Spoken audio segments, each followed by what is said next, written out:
नमस्कार दोस्तों। कहानी शुरू करने के पहले प्लीज़ सब्सक्राइब की घंटी बजा दो।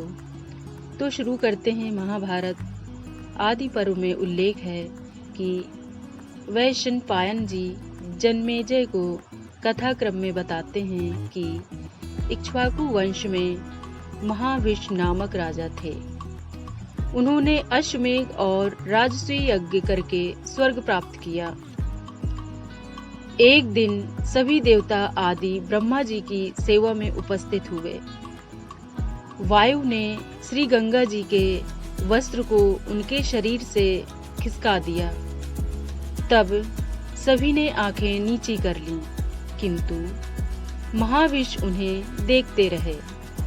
तब ब्रह्मा जी ने उनसे कहा कि तुम मृत्युलोक जाओ। जिस गंगा को तुम देखते रहे हो वह तुम्हारा अप्रिय करेगी, यानी नफरत करेगी।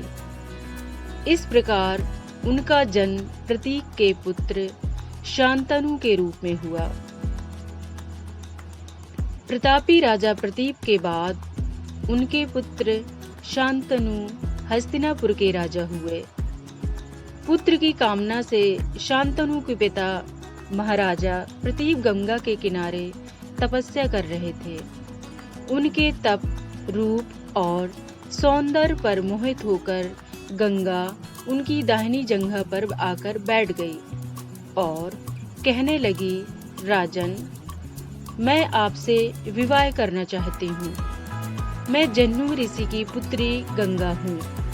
इस पर राजा प्रतीप ने कहा, गंगे, तुम मेरी दाहिनी जंघा पर बैठी हो, जबकि पत्नी को तो वामांगी होना चाहिए। दाहिनी जंघा तो पुत्र का प्रतीक है, अतः मैं तुम्हें अपने पुत्र वधू के रूप में स्वीकार कर सकता हूँ।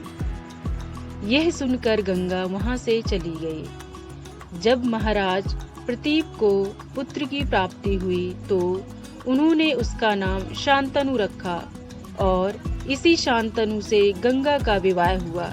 गंगा से उन्हें 8 पुत्र मिले, जिसमें से 7 को गंगा नदी में बहा दिया गया और 8वें पुत्र को पाला पोसा।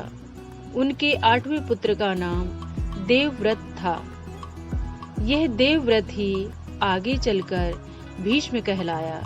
दोस्तों, महाभारत की आज की कहानी कैसी है कमेंट्स के माध्यम से जरूर बताना।